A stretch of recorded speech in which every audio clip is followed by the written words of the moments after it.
Et bonjour, petite fougère de YouTube, on se retrouve pour une nouvelle VOD de lecture, toujours de sciences sociales et toujours sur le petit traité de manipulation à l'usage des honnêtes gens, écrit par Jean-Léon Beauvois et Robert Vincent Joule. On s'approche doucement mais sûrement de la fin.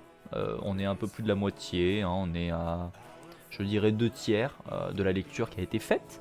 Et on va entamer le chapitre 7, qui s'appelle « Vers des manipulations de plus en plus complexes ». Alors, comme d'habitude, le chat, petite fougère de Twitch, vous pouvez dire bonjour à petite fougère de YouTube, parce que du coup, YouTube te voit. Voilà, c'est le principe. En même temps, c'est une VOD, donc voilà. Bon, petite fougère de YouTube, tu ne peux pas dire bonjour aux petites fougères de Twitch, parce que du coup, tu es beaucoup plus tard. Donc ça n'a pas de sens, mais voilà. Mais ils peuvent te voir. Comme d'habitude, n'hésitez pas à parler dans le chat, à poser des questions. Je suis là pour vulgariser, donc si vous avez le moindre questionnement sur les éléments qui sont mis en avant, de quelque ordre que ce soit, sur des questions annexes, hein, sur quelque chose qui vous fait penser, parce qu'on a lu tel passage, qui vous fait penser à tel truc dans votre vie ou autre, n'hésitez pas à poser non plus les questions. On est là pour se renseigner, on est là pour apprendre, on est là pour échanger sur les sciences sociales, donc évidemment les échanges sont plus que bien vus. Et du coup c'est parti. Donc vers de manipulations de plus en plus complexes. Les petits plats dans les grands, optimiser les grandes techniques de manipulation. Un toucher dans le pied dans la porte. Revenons au supermarché. Souvenez-vous, madame, vous avez dégusté le morceau de pizza que vous a proposé un démonstrateur en vous touchant le bras. Et c'était plutôt bon. Puis, vous avez fait vos courses. Fruits, légumes, eau minérale. Dans l'aile centrale, vous avez essayé une paire de chaussures. Vous en souvenez-vous? Non? Alors, remettez-vous quelques instants en situation. Votre caddie, à présent, est presque plein. Vous avez, comme d'habitude, réservé votre passage au rayon crèmerie et au rayon boucherie pour la fin. Et entre les deux, vous vous retrouvez devant les produits cuisinés. Pourquoi ne pas essayer? Vous dites-vous, en choisissant une pizza così fan tutte. Donc là, pour référence, donc la chapitre d'avant, le stalker qui l'a suivi pendant les courses, mais c'est ça, tu l'as suivi, tu as tout noté. Dans le chapitre d'avant, donc il parlait d'une technique de manipulation qui était en l'occurrence le pied dans la bouche, enfin le pied dans la mémoire en partant du pied dans la bouche. Donc le pied dans la bouche étant une technique, le pied dans la mémoire étant une autre technique. Et en l'occurrence, la mise en situation, c'était qu'on était une femme qui faisait des courses et on avait un vendeur qui venait nous proposer une part de pizza così fan tutte, qui nous faisait manger une pizza così fan tutte. Parce que du coup, ça aussi je le rappelle, pour ceux qui arriveraient là en cours de route, c'est pas parce que on fait des courses que on est une femme, hein, c'est parce qu'en fait la personne qui a été utilisée pour donner des situations de vie est une certaine Madame O. Donc en l'occurrence, tout le livre, tout le traité part de ses expériences à elle, de ce qu'elle a vécu et à travers ce qu'elle a vécu, comment est-ce qu'on peut analyser les différents mécanismes de manipulation qui ont eu lieu dans sa vie. Encore une fois, les mécanismes de manipulation n'étant pas forcément des mécanismes qui sont conscients et voulus. C'est-à-dire que vous avez, dans le champ de la recherche de la manipulation, le constat que vous avez des conditions, des processus qui vont conditionner la manière dont vous allez faire telle ou telle action, qui vont vous pousser à faire telle ou telle action, mais ça ne veut pas dire que ces processus, que ces méthodes de manipulation sont voulues. C'est tout simplement dans les interactions humaines que ça arrive. Et la personne en face qui va vous manipuler, on va dire, n'a potentiellement pas du tout conscience qu'elle vous manipule. C'est juste que dans vos actions humaines, dans vos relations humaines, vous allez avoir des échanges qui peuvent notamment utiliser des mécanismes qui vont amener à conditionner vos réactions. Donc il faut vraiment comprendre qu'il y a une différence entre la manipulation telle qu'elle est décrite notamment dans tout ce qui est les bouquins de qualité discutable, où ils vous disent que vous allez manipuler vos prochains, machin truc, patati patata, vous savez, le délire un petit peu de si tu veux tu peux, comment bien séduire les femmes en boîte de nuit, enfin ce genre de conneries à la con là, voilà, tout ça là, tout ce truc là qui est globalement de la grosse merde. Dans le champ de la recherche de la manipulation, on constate que la manipulation, c'est tout simplement à partir du moment où tu as un processus de quelque ordre qui ce soit, qui fait que ta réaction est conditionnée par ça, que tu vas réagir de telle manière parce qu'il y a eu ce processus. Et ça, malheureusement, ce sont des choses qui arrivent naturellement dans les échanges humains, parce qu'on fonctionne de telle ou telle manière, et que notamment nous sommes des animaux sociaux. Donc il y a par exemple le principe du fait d'avoir des règles sociales. Quand on vous demande par exemple est-ce que ça va, en France, c'est plutôt mal vu de répondre non, ça va pas. Si c'est notamment et principalement avec des gens que vous ne connaissez pas, des gens où vous avez juste une légère interaction, par exemple dans la rue, dans le magasin, enfin, peu importe, des gens qui ne sont pas des amis proches de vous, quand on vous demande ça va, si vous répondez non ça va pas, c'est plutôt mal vu. Donc vous avez une règle implicite sociale qui est de dire oui ça va. Ça par exemple, c'est techniquement, on peut considérer que c'est de la manipulation, puisqu'on conditionne votre réponse à oui ça va. Et derrière du coup, on peut encore, et c'est ce que montre le livre d'ailleurs, c'est que vous avez des techniques qui vont s'appuyer sur ces mécanismes-là pour pouvoir faire d'autres manipulations. Par exemple, on va vous dire est-ce que vous allez bien? Oui, puisque du coup tu peux pas répondre non. Et après, on va pouvoir poser une autre question pour obtenir soit une réponse, soit une action, peu importe, en se basant sur ça. Et pareil, en fait, comme vous avez dit oui à la base, parce que socialement il n'est pas forcément bien vu de dire non, vous allez être susceptible de dire oui encore derrière. Et ça, c'est une technique de manipulation. Mais c'est pas forcément conscient. Les personnes n'en ont pas forcément conscience, ni de près ni de loin, d'avoir utilisé une technique de manipulation.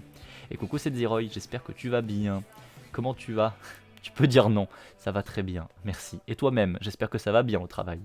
Pour le coup, moi, je vais bien, hein, je tape ma meilleure vie. Hein, donc, j'ai un chaton qui est allongé sur mes jambes, j'ai un gros chat qui est allongé sur son petit coussin à côté, j'ai une petite brindille qui est derrière dans le fauteuil, je suis en train de faire un live de sciences sociales, j'ai des cheveux magnifiques, je suis en bonne compagnie.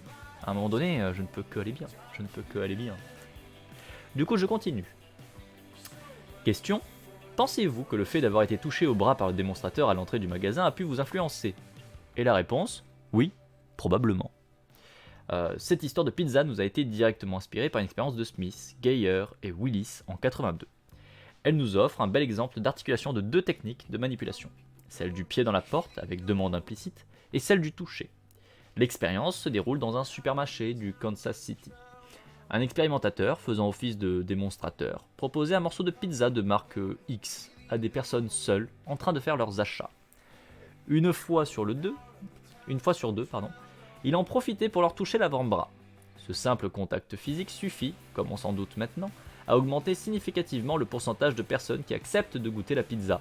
79 personnes dans la condition de toucher, contre seulement 51% dans la condition contrôle. Touché ou non touché, la dernière bouchée avalée, un autre expérimentateur leur demandait ce qu'elles en pensaient. À cette fin, elles devaient attribuer à la pizza une note située entre 0, très mauvaise, et 10, très bonne. On ne constate, sur cette mesure de goût, aucune différence entre les personnes touchées par le premier expérimentateur et celles qui ne l'ont pas été. Pourtant, leurs comportements d'achat ultérieurs furent très différentes. 37% des personnes touchées achètent une pizza de marque X, contre seulement 19% chez les personnes qui n'ont pas été touchées. Alors ça, c'est un pas mal intéressant. Du coup, ils reviennent sur la technique du toucher, donc ça fait partie des choses qui ont potentiellement mal vieilli. Parce que du coup, ce sont des expériences qui ont été... Enfin là, ce sont des situations qui sont analysées par rapport au spectre, on va dire par rapport au contexte, notamment français.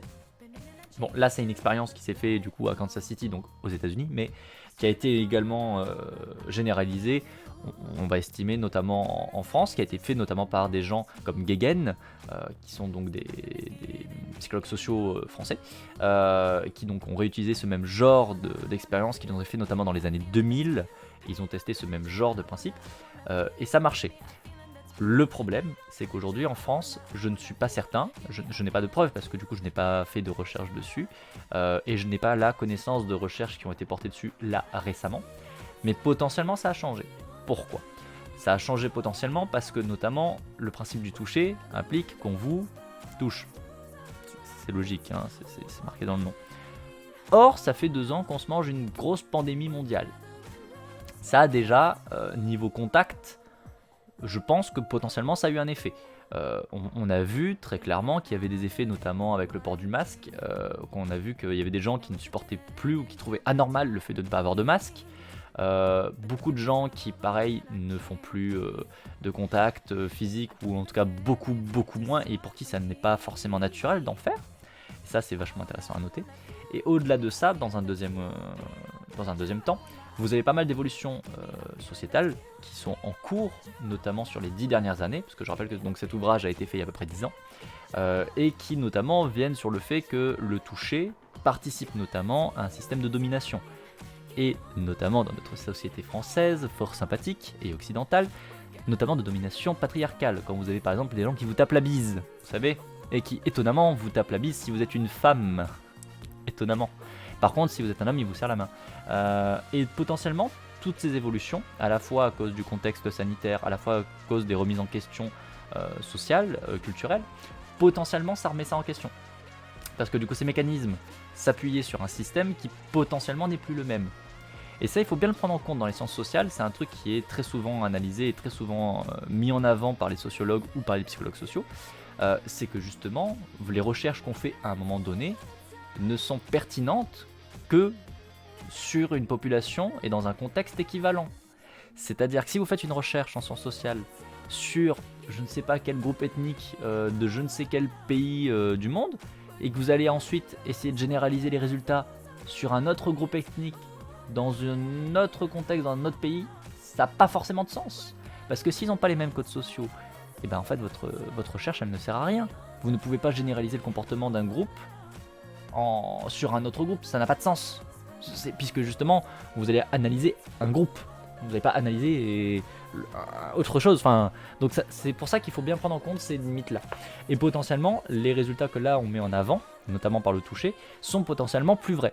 Ça, il faut vraiment pas l'oublier. Parce que pour le coup, potentiellement, c'est plus d'actualité. Ce n'est potentiellement plus d'actualité. Encore une fois, je n'ai pas la connaissance, moi, de recherches qui ont été faites récemment, vraiment récemment, c'est-à-dire dans les 2 ans qui viennent de passer.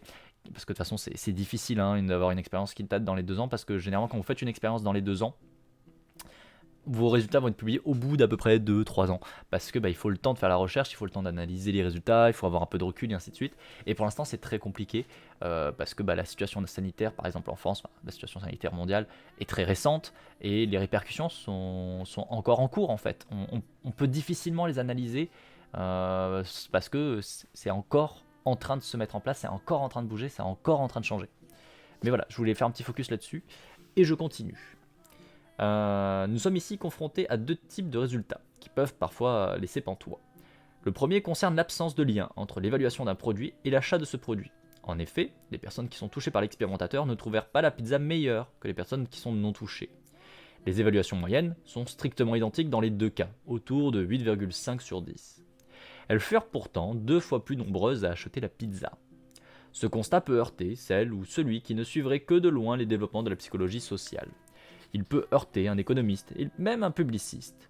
Les psychologues sociaux, quant à eux, commencent à s'habituer à de telles dissociations entre les attitudes, les opinions, les croyances, les valeurs, d'un côté, et les comportements de l'autre. Tant il est devenu fréquent d'observer dans les recherches de laboratoire ou de terrain des différences de comportement qui ne peuvent pas s'expliquer par des différences d'attitude. Pour ne prendre qu'un exemple, on a fréquemment observé une absence de lien entre l'intérêt, donc l'attitude, qu'un individu disait trouver à la tâche qu'il venait de réaliser, par exemple un puzzle, et le temps qu'il y consacrait spontanément, en quelque sorte pour le plaisir, durant un temps mort, le comportement. En d'autres termes, la probabilité qu'un individu s'adonne librement à une activité si l'occasion se présente ne dépend pas de son intérêt pour cette activité. Son attitude n'est donc pas prédictive de son comportement.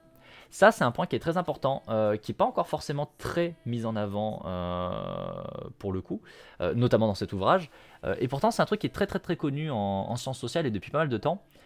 Contrairement à ce que vous disent beaucoup de gens, et je pense que ça vient de là, notamment parce que j'ai ce bagage académique là, je pense que ça vient de là que je suis autant plutôt porté sur la gauche, et sur le fait de faire sauter le capitalisme, c'est que contrairement à toute la croyance idéologique de quand tu veux tu peux, que tu as ce que tu mérites, que tu vas être un acheteur rationnel, qui sait comment penser, qui sait comment réagir, patati patata, que peuvent vous sortir les économistes, on sait que ce que tu crois, ce n'est pas ce que tu fais. On le sait, c'est prouvé plus d'une fois par tout un tas d'expériences au cours des années en sciences sociales. Malheureusement, vos croyances, vos attitudes, ce que vous pensez, la manière dont vous vous positionnez, on va dire, mentalement, n'est absolument pas capable de prédire le comportement que vous aurez. Et ça c'est quand même très fort. Ça veut dire que vous pouvez croire très très fort que vous êtes de gauche, par exemple, je vais prendre un cas à la con, hein. Vous pouvez croire très très fort que vous êtes de gauche, que ce qui est bien, c'est les idées de gauche et patati et patata, et pourtant aller voter la droite, voire l'extrême droite, ou avoir des comportements racistes, ou avoir des comportements qui sont complètement pas du tout en adéquation avec vos idéaux. Et ça, c'est très fort. Ça, c'est très fort parce que ça montre bien qu'en fait, le contexte a un impact extrêmement puissant. Là, j'ai pris notamment un exemple de politique, bon, parce que moi déjà, je suis très porté sur la politique, ça c'est un premier point, mais aussi parce que c'est quelque chose qui normalement est très profondément ancré. Les valeurs qu'on a sur comment est-ce qu'on pense qu'il faut vivre en société et compagnie, mine de rien, tout le monde les a. Quand bien même on n'en parle pas forcément et on n'estime pas forcément que c'est de la politique, tout le monde a un point de vue et tout le monde a des valeurs profondes sur comment est-ce qu'on veut se positionner dans une vie de groupe. Parce que justement, on vit en groupe, parce qu'on est une espèce sociale, parce qu'on vit entouré de gens et qu'on vit d'interactions avec les gens constamment toute notre vie. Donc pour le coup, ce sont des valeurs qui peuvent être très très profondément ancrées, normalement. Et pourtant, même ça suffit pas à prédire vos comportements. Parce que malheureusement, c'est le contexte. C'est le contexte qui va faire que vous allez réagir de telle ou telle manière. Parce qu'on vous a placé dans telle situation, parce que tels éléments sont là autour de vous, vous allez réagir, selon toute probabilité, de telle ou telle réaction. Bien sûr, vous aurez toujours des individus qui ne vont pas rentrer dedans. Parce que, notamment, on ne possède pas toutes les informations sur tout ce qu'elle a vécu. Parce que tout ce qu'elle a vécu, le contexte, hein, c'est pas juste le contexte à un moment X et puis c'est fini. Non, c'est le contexte en fait de tout ce qu'elle a vécu. Si vous avez une personne qui est en face de vous, qui est là comme elle est et qui réagit comme elle réagit, c'est non seulement parce qu'elle est présentée à ce qu'elle est présentée là autour de vous maintenant au moment où vous parlez avec elle, mais c'est aussi avec tout ce qu'elle a été présentée depuis sa naissance en fait, et qui a aidé à la construire, qui a fait d'elle ce qu'elle est là aujourd'hui comme personne. Et ça, c'est vrai que c'est difficile du coup de le prendre en compte, parce qu'on a tendance à toujours mettre en avant le fait que, en fait, on fait les comportements qu'on souhaite avoir. On fait les comportements qu'on croit devoir faire. Alors qu'en fait, non. Dans les faits, on a malheureusement assez souvent les pensées qui s'adaptent à notre comportement, et pas les comportements qui s'adaptent à nos pensées. Là, ils vous le mettent un petit peu en avant, mais c'est vrai qu'il faut bien le penser en sciences sociales. C'est un truc qui est démontré depuis longtemps et qui pourtant est relativement peu connu, on va dire, en dehors des domaines de recherche de sciences sociales. C'est vrai que ça reste quelque chose qui est pas si évident que ça. Et là, notamment, il a mis un petit tacle, les auteurs ont mis un petit tacle sur les économistes, mais c'est vrai que typiquement, les économistes, quand vous discutez avec eux, parce que notamment, nous on avait la fac d'éco à l'époque qui était juste à côté de la faculté de lettres et de sciences humaines. Quand on avait des expériences conjointes, ça me tuait parce que les économistes nous disaient les gens vont avoir telle réaction. Et nous, on recherche pas exactement la même chose dans l'expérience, on fait la même expérience, on fait une expérience conjointe, c'est-à-dire que les deux laboratoires s'associent, on fait une expérience avec des expérimentateurs des deux cursus, et donc on n'a pas forcément les mêmes théories parce qu'on cherche pas les mêmes choses, même si on a besoin de la même expérience. Et du coup, ce qui est rigolo, c'est de constater que vous avez les économistes qui vous disent le comportement ça va être ça. Nous, le laboratoire de psycho, on dit le comportement ça va être plutôt ça. Et puis tu vois les résultats et puis tu vois que ça colle plutôt de ce qu'on nous on avait dit. Et puis vous avez des économistes qui disent mais c'est pas normal, c'est pas logique. Et toi t'es là, je fais oui, mais si en fait. Ça me faisait toujours mourir de rire ça à l'époque. Bref, je continue. Le second type de résultat concerne évidemment l'effet du toucher sur le comportement. D'abord, il augmente la probabilité qu'un consommateur accepte de goûter le morceau de pizza qu'un démonstrateur lui tend. Ce n'est pas là le résultat le plus étonnant maintenant qu'on connaît les effets du toucher sur l'acceptation d'une requête. Le toucher augmente ensuite la probabilité d'achat. Et c'est là toute autre chose. Lorsqu'il prend la décision d'acheter la pizza X, le consommateur est sorti de la relation commerciale avec le démonstrateur. Il a, depuis la dégustation, effectué un certain nombre d'achats. Peut-être même lorsqu'il passe devant le rayon de plats cuisinés, s'il ne peut oublier qu'il vient de goûter la pizza X, n'a-t-il plus souvenance d'avoir été touché au bras par le démonstrateur? Il n'en demeure pas moins que les personnes touchées, avant de goûter, sont, répétons-le encore, 2 fois plus nombreuses à acheter la pizza X que les personnes qui n'ont pas été touchées avant de goûter. Dans cette expérience, le toucher facilite donc l'obtention de 2 comportements. L'acceptation de goûter la pizza et la décision de l'acheter. Les 2 comportements s'inscrivent dans la logique séquentielle d'un pied dans la porte avec demande implicite. Le fait de goûter la pizza correspond à l'acte préparatoire. Le fait de passer devant les produits cuisinés, exposition aux produits, correspond à l'opportunité incitant le consommateur à faire ce qu'on attend de lui, acheter une pizza X. L'expérience de Smith, de Geer et de Willis nous a montré que le toucher avait pour effet de renforcer l'efficacité de la technique du pied dans la porte avec demande implicite. en irait-il pareillement si le comportement attendu avait fait l'objet d'une demande explicite? Autrement dit, si nous nous trouvions dans une situation de pied dans la porte classique. Une expérience a été publiée 3 ans plus tard par Goldman, Kiyohara et Pfannenstiel. Il est compliqué à dire son nom. Pfannenstiel. Je pense que là c'est pas trop mal. Je pense que je l'ai pas trop écorché là. En 85 donc, permet de répondre par l'affirmative à cette question. Comme la précédente, elle a été réalisée à Kansas City. Les sujets des étudiants studieux venus travailler à la bibliothèque universitaire étaient arrêtés dans le hall par un expérimentateur. Il leur demandait, tantôt en les touchant, tantôt sans les toucher, de lui indiquer où se trouvait le bâtiment des sciences de l'éducation, un bâtiment qui se situait tout près de la bibliothèque. L'information obtenue, le comportement donc préparatoire, il disparaissait. Ce n'est évidemment pas pour augmenter la probabilité d'obtenir un renseignement que l'expérimentateur prenait le soin de toucher le bras de certains de ses interlocuteurs. Ne s'agit-il pas d'un de ces renseignements banals que n'importe qui donne, sans la moindre hésitation, lorsqu'on lui demande? D'ailleurs, touché ou pas, tous les étudiants indiquent volontiers à l'expérimentateur la localisation du bâtiment de sciences de l'éducation. L'effet du toucher était attendu sur un acte ultérieur, nettement plus coûteux. Sitôt que le premier expérimentateur avait disparu, un second entrait en lice, qui les priait de bien vouloir consacrer un peu de leur temps à une cause charitable. « Bonjour », s'introduisait-il. « Je suis en train d'établir une liste de personnes qui seraient d'accord pour donner 2 heures de leur temps le mois prochain. Il s'agit d'assurer une permanence téléphonique pour les enfants handicapés. Seriez-vous d'accord ?» Ce second expérimentateur ne touchait personne. Probablement respectait-il la règle dite du bras tendu. Ajoutons que, conformément à un principe méthodologique élémentaire dans les expériences scientifiques, en psychologie sociale notamment, il ne savait pas si la personne à laquelle il s'adressait avait été ou non touchée auparavant. Alors ça c'est important, je fais juste un petit focus là-dessus. Pourquoi est-ce que le deuxième expérimentateur n'était pas au courant de la condition, donc condition contrôle, on ne te touche pas, et ou condition expérimentale, on t'a touché? C'est parce que sinon vous avez l'effet de l'expérimentateur, vous avez un biais de l'expérimentateur. En fait, tout simplement, on s'est rendu compte en sciences sociales que si vous avez l'expérimentateur, donc la personne qui fait passer l'expérience, qui attend un résultat, le simple fait qu'elle attend le résultat fait qu'elle a peut-être des micro-expressions, elle a peut-être une posture qui est différente, peu importe, ça influe les résultats. On l'a constaté, parce que les pourcentages de réponses, le pourcentage de résultats sont différents en fait en fonction de est-ce que l'expérimentateur était prévenu ou pas de ce qui était attendu. Mais du coup, si l'expérimentateur attend une certaine réponse, il va avoir un comportement corporel qui va pousser le sujet à avoir la réponse attendue. Donc c'est pour ça qu'on enlève la possibilité à l'expérimentateur de savoir ce qui est attendu. Parce que là, par exemple, s'il est au courant de qui est touché, qui n'est pas touché, il va s'attendre à ce que les personnes touchées répondent plus favorablement à sa demande à lui. Donc ça influencerait le résultat. Donc il ne faut pas le prévenir. Comme ça, il ne peut pas s'attendre à savoir si lui, il est censé être plus sujet à répondre oui ou pas. Et comme ça permet de mitiger cet effet de l'expérimentateur.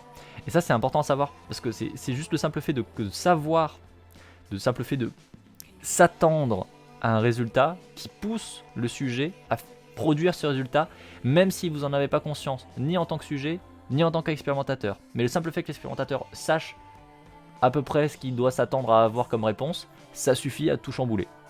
Et ça, c'est très très fort. Ça, c'est très très fort et c'est très très drôle. Mais ça fout la merde dans les expériences du coup. On peut donc être certain que l'expérimentateur chargé de dresser la liste de ce que l'on sait s'est comporté de la même manière à l'égard des étudiants touchés et de ceux qui n'avaient pas été. Et pourtant, c'est à peine croyable, il obtient 40% d'acceptation auprès des premiers et 5% seulement auprès des seconds. S'il n'était qu'un ou 2 résultats de ce type dans les revues scientifiques, nous pourrions les considérer avec curiosité, voire même avec défiance. Mais nous savons aujourd'hui que le phénomène du toucher n'est pas un fantasme, même si sa théorisation n'est pas totalement satisfaisante, et qu'il faudra sans doute encore attendre bien des années pour en percer tous les mystères. Il reste que l'introduction d'un toucher dans un pied dans la porte classique, comme dans un pied dans la porte avec demande implicite, peut en démultiplier l'efficacité. Fi donc de la curiosité et de la défiance. Donc là en fait ce qu'ils vous disent tout simplement c'est bon, si c'était une ou 2 expériences qui donnaient ces résultats là, on pourrait être un peu sceptique, on pourrait se dire que c'est peut-être une aberration statistique. Juste, c'est rigolo, c'est intriguant, mais c'est pas forcément un bon modèle qui représente bien le commun. Pourtant, il n'y en a pas que 2 d'expérience en fait, il y en a plein qui ont été faits au cours des années et qui montrent les mêmes choses. Quand bien même, on n'a pas encore bien compris pourquoi. On constate les effets, mais on n'est pas encore vraiment en mesure de comprendre qu'est-ce qui fait qu'il y a cet effet-là. C'est ça qui est aussi intéressant en sciences sociales, c'est qu'on étudie le comportement, donc on va voir qu'il y a telle ou telle réaction qui se met en place. Et pour le coup, c'est intéressant de voir qu'il y a telle ou telle réaction qui se met en place. Mais derrière, l'explication de pourquoi est-ce qu'il y a ce comportement-là qui se produit, ça c'est encore de l'ordre de la théorie un peu générale, quoi. On se dit, c'est peut-être ça, ou c'est peut-être ça, ou c'est peut-être pour ça, mais est-ce qu'on a une réponse claire, nette et précise? Non, pas trop. Pas trop. Je passe à la suite. Un étiquetage dans le pied dans la porte. Querelle de clocher ou pas, les questions que pose la socialisation des enfants ont souvent fait l'objet de débats passionnés. La plupart des pédagogues qui se respectent sont des grands pourfendeurs, dans un cadre éducatif, de l'idée même d'influence sociale, et davantage encore de celle de manipulation. Ceux-là préfèrent sans doute s'émerveiller chaque fois qu'ils observent un progrès, et voir dans ce progrès ce que la nature humaine a de plus enthousiasmant.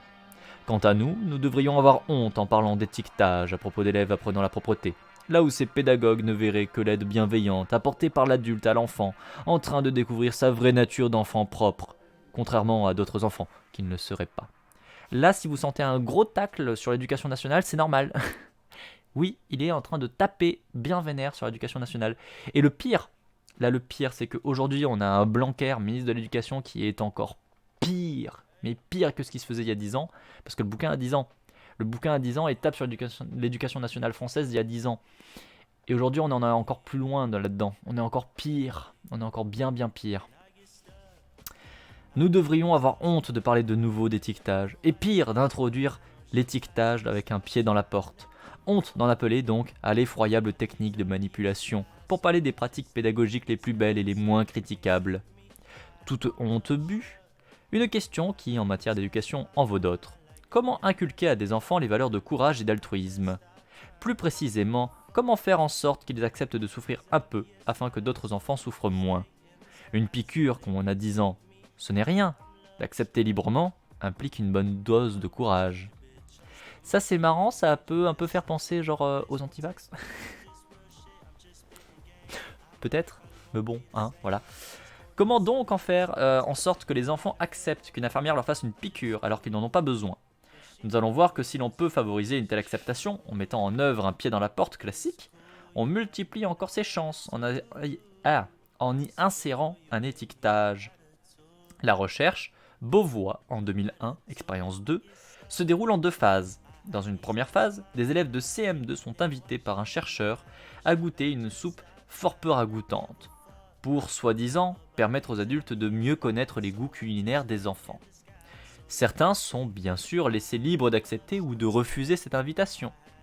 Mais la demande a été formulée durant le temps de classe par un adulte, l'institution scolaire étant ce qu'elle est. Très peu ont le cran de refuser. Alors en gros, on vous dit tout simplement, on les a mis dans une condition où socialement ils ne peuvent pas dire non. Voilà. Socialement, on sait très bien que si vous avez des élèves, et des élèves jeunes, parce que là du coup on est sur des élèves de CM2, donc c'est encore des enfants, c'est même pas des ados, et ben vous les mettez dans une condition où c'est l'enseignant ou l'enseignante qui leur pose la question, socialement ils ne peuvent pas dire non, enfin c'est improbable qu'ils vous disent non. Il y en aura peut-être toujours un ou deux pour vous dire non, mais vous vous attendez à ce qu'il y ait quasiment 100% de participation, parce que socialement un enfant ne peut pas dire non à ce que lui demande son maître ou sa maîtresse. Ça n'arrivera pas, ça n'arrivera pas. Ou vraiment très très peu souvent. La soupe est pourtant, il nous faut croire, plutôt écœurante. Un tiers des enfants est étiqueté de façon interne. Je vois que tu es un enfant courageux. Un autre de façon externe. Je vois que tu sais que les adultes savent ce qui est bon pour les enfants. Et les enfants du dernier tiers ne font l'objet d'aucun étiquetage. Donc l'étiquetage, pour rappel, c'est le fait de donner un trait de personnalité à quelqu'un. Et donc de lui dire, littéralement à la personne, tu es comme ça. Donc soit vous dites directement, tu es comme ça, c'est un étiquetage direct. Soit tu vas faire un étiquetage indirect où tu vas dire, je vois que tu sais que ça c'est bien. Et donc du coup, tu vas pas lui dire directement tu es comme ça, mais tu vas quand même l'induire. Une semaine plus tard, les chercheurs reviennent en classe. Il apprend aux enfants qu'il travaille maintenant pour un certain docteur qui a inventé de nouvelles aiguilles, censées faire moins mal, mais qu'il faut par précaution essayer de s'en servir à grande échelle pour la vaccination des enfants.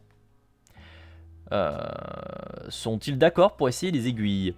Aux élèves qui s'étaient portés volontaires, le chercheur montre alors la photo de 4 aiguilles, dont la taille varie de 1,5 à 5 cm, et les laisse choisir tranquillement celles qu'ils souhaitent essayer. C'est une horreur. Je déteste les aiguilles. Premier constat. La technique du pied dans la porte se révèle une fois de plus efficace. Comme prévu, les élèves qui ont été invités à goûter la soupe sans être étiquetés acceptent en plus grand nombre d'essayer les aiguilles que les élèves d'un groupe contrôle qui n'ont pas été invités à goûter. Ce premier constat a d'autant plus de poids que les élèves n'ont pas réellement goûté la soupe. L'expérimentateur, pas sadique pour dessous, n'oublions pas qu'il s'agit d'un des auteurs, prétexte au dernier moment une stupide panne de réchaud. On a les prétextes qu'il nous faut. Ça c'est pas mal ça. Second constat, les élèves ayant fait l'objet d'un étiquetage interne lors de la première phase de l'expérience, une semaine auparavant donc, sont beaucoup plus nombreux à accepter la piqûre que ceux qui ont reçu un étiquetage externe. Comme prévu également, les élèves les moins nombreux acceptent de payer de leur personne sont ceux du groupe contrôle, ni pied dans la porte, ni étiquetage, ils sont 25%. Puis viennent ceux qui ont un étiquetage externe, 45%. Puis ceux qui n'ont pas eu d'étiquetage, 58%. Viennent enfin ceux qui ont eu un étiquetage interne, 70%. Donc ceux qui n'ont pas d'étiquetage ont un meilleur taux d'acceptation que ceux qui ont eu un étiquetage qui est externe. C'est marrant ça. C'est marrant. Ces derniers sont même prêts à payer le prix fort. Non seulement ils sont plus nombreux à bien vouloir qu'une infirmière les pique, mais encore, ils ont tendance à choisir les aiguilles les plus grosses, et donc potentiellement les plus douloureuses. L'étiquetage interne, qui ne revient guère qu'à attribuer à l'élève un trait de personnalité socialement valorisé, tu es courageux, s'avère donc d'une extrême efficacité. Ce type d'étiquetage est d'autant plus efficace que les élèves en CM2 savent ce qu'est un trait de personnalité, et ils ont acquis une norme sociale, la norme d'internalité, qui incite tout à chacun à voir en lui-même la cause de ce qu'il fait et de ce qui lui arrive. Dubois en 2009. Il n'est pas sûr que les étiquetages internes soient aussi efficaces auprès d'enfants plus jeunes. Là, ils reviennent vite fait sur un trait qui est important. La norme d'internalité, qu'est-ce que c'est? Parce que c'est vrai que je vous en ai pas forcément parlé. Enfin, on en a parlé, mais sans explicitement dire que c'était la norme d'internalité. En gros, c'est le principe selon lequel, en tant qu'être social, qui vit dans un groupe social, on a tendance à considérer que nos actions sont dues à nos pensées. Donc ça, je vous en ai déjà parlé. Et la norme d'internalité, c'est le fait de vraiment croire et conditionner ses pensées pour toujours partir du principe que on est responsable de nos actions, que on a voulu ce qui s'est passé, et ainsi de suite. C'est de toujours dire que, en fait, en nous-mêmes, si ça nous arrive, c'est par notre propre faute. Si ça nous arrive, c'est parce qu'on l'a décidé, et ainsi de suite. C'est ce qui peut notamment amener, du coup, effectivement, à avoir une dissonance cognitive. Hein, ça s'applique sur ça. Notamment, donc c'est quand on a nos actions qui ne sont pas conformes à nos pensées ou nos pensées qui ne sont pas conformes à nos actions, peu importe le sens, et que du coup on va devoir réduire la dissonance cognitive, donc l'inconfort psychologique qui se crée parce qu'on n'est pas en raccord entre les deux, et qui va viser à justement ramener la pensée au même niveau que les actions, ou l'action au même niveau que les pensées. Et bien du coup ça va jouer par la norme d'internalité justement. C'est parce qu'on a une norme d'internalité qu'on a ce processus d'inconfort, et que du coup on a cette réduction de l'inconfort. C'est trop mignon, vous avez Brindy qui est allongé sur... qui est posé sur son petit... comment ça s'appelle? Son petit transat. Il y a un petit transat là, je sais pas si vous le voyez. Enfin si vous le voyez, regardez juste là. Et vous avez Brindy qui s'est allongé dedans. Elle est trop choupie. Oh, elle est trop choupie dans son petit transat là, tout calme, toute bien. Ça va ma puce? Alors ma Brindy? On profite du transat? Il est confortable le transat? Oui, je suis gaga de mes chatons. Oui, je sais. Je sais. Vous êtes silencieux dans le chat, vous êtes mort. Je vous assomme avec les sciences sociales. C'est ça? Je vous assomme un peu avec les sciences sociales. Je suis en train de vous mettre des gros taquets dans la bouche. N'hésitez pas à parler, hein, poser des questions ou quoi. Hein. On est là pour échanger. Hein. Moi je bosse. Ah oui, t'as des erreurs à rattraper, je crois, de ta collègue. Bon courage. Bon courage pour ça. Mais j'écoute. Bon, j'espère que c'est quand même intéressant et que ça vous, c'est pas trop soporifique, que ça vous endort pas trop. J'en peux plus. Ah. Force et courage. Je t'envoie plein de bonnes ondes. Regarde, t'as une pépette trop mignonne. Chaque jour est une découverte de ces merdes. Oui. Oui, ça doit pas rendre très très heureux. Effectivement, ça doit pas rendre très très heureux. Bonjour Adwakan, comment vas-tu aujourd'hui? J'espère que tu te portes bien. On est en plein live lecture de sciences sociales. On est en train de faire le petit traité de manipulation à l'usage des honnêtes gens. Et bon, là on est en train de s'extasier devant un chaton trop mignon. Regardez-moi ça. Regardez comme elle est trop choupie. Elle est trop choupie. Tralala, c'est mon bébé. Je l'aime. Voilà, je tenais à vous le dire. Comment vas-tu du coup aujourd'hui Adwakan? J'espère que tu vas bien. N'hésite pas à faire un coucou, hein, parce que pour le coup, tu es sur YouTube. Enfin, tu ne l'es pas encore sur YouTube, mais tu vas être sur YouTube. Donc YouTube te voit. Voilà. Moi j'écoute tranquillement. C'est la première fois que je passe sur un de tes live lectures. Ah ouais? T'avais jamais eu l'occasion d'être sur un live lecture? Eh ben j'espère que tu passes un bon moment, que c'est intéressant. Oui, j'ai vu ça sur Twitter, je me suis dit que je vais t'écouter en bossant. Eh ben, mets-toi bien, installe-toi. Enfin, du coup, tu dois bouger si tu taffes, mais voilà, profite.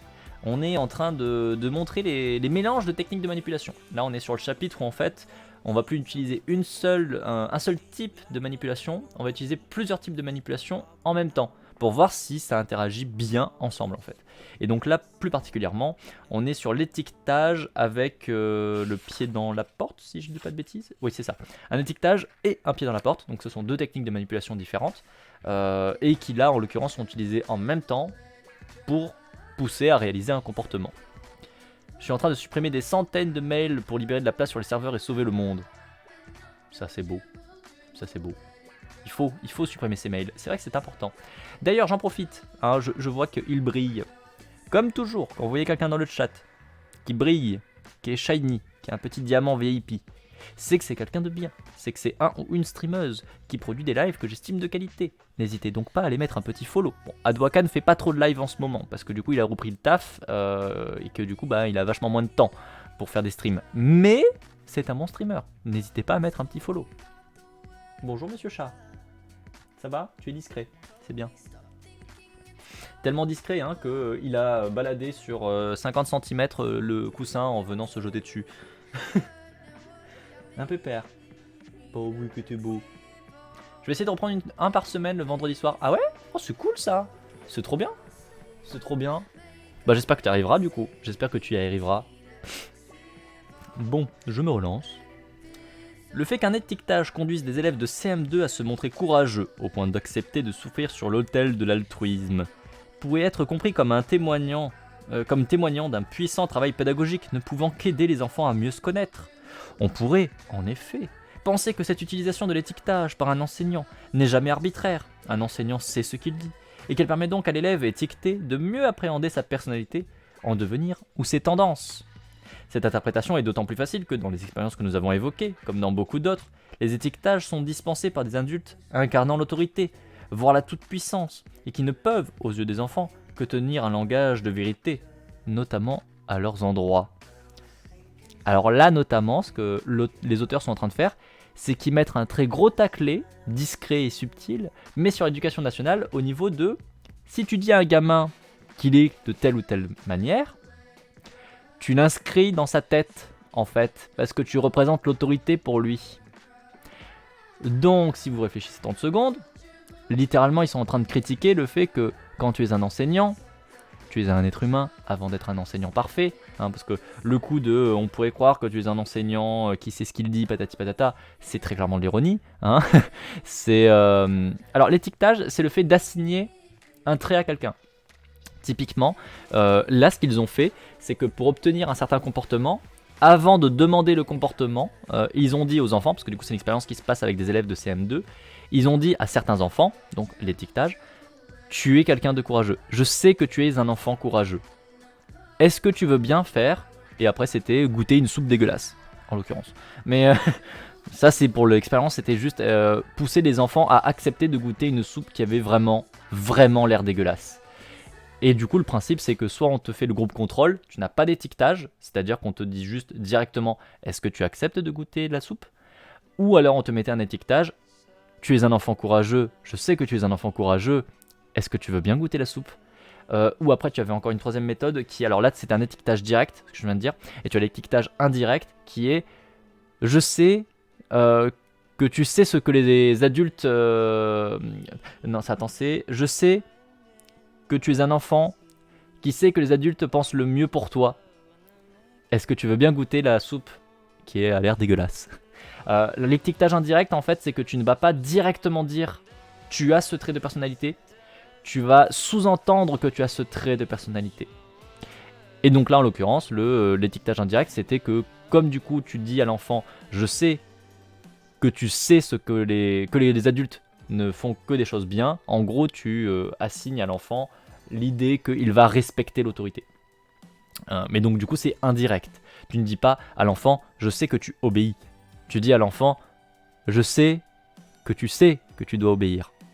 De manière sous-entendue. Donc ça c'est plusieurs niveaux d'étiquetage. Donc là en l'occurrence le fait d'étiqueter ça marche dans tous les sens. C'est-à-dire que là dans l'expérience ils ont mis un trait positif. Ils ont dit je sais que tu es un élève courageux. Je vois que tu es un élève courageux. Ça c'est positif. Mais l'étiquetage ça marche aussi dans l'autre sens. Et dans l'éducation nationale on le sait. Ça ne marche pas bien. Parce que vous avez un nombre conséquent d'enseignants qui vont dire à vos gamins mais t'es une merde. Mais t'es mauvais, mais t'es stupide, et j'en passe. Et ça, bah pareil, c'est un étiquetage en fait. Quand vous dites ça à un gamin, c'est un étiquetage. Et quand du coup vous avez un passage comme ça dans le bouquin où ils vous disent oh on pourrait, en partant du principe que les enseignants ils savent tout, qu'ils sont bien intentionnés, patati patata, c'est très clairement très ironique et c'est pour mettre en avant le fait que dans l'éducation nationale, en France notamment, on fait un étiquetage complètement pourri à base de capacité, alors que ça ne reflète absolument pas un enfant. C'est pas parce qu'il a pas réussi son test de maths que c'est un mauvais gamin en fait, ou qu'il n'est pas intelligent, je ne sais quoi. Et pourtant c'est des choses que vous allez avoir. Et par-delà en plus vous venez rajouter un étiquetage direct qui va être littéralement des enseignants qui vont dire à des élèves t'es stupide, t'es pas intelligent, t'es un incapable, et j'en passe. Et ça c'est extrêmement délétère parce que encore une fois, ils le mettent en avant, quand tu es un enfant, dans un contexte notamment en classe, tu vas considérer que l'enseignant ou l'enseignante est une figure d'autorité qui sait.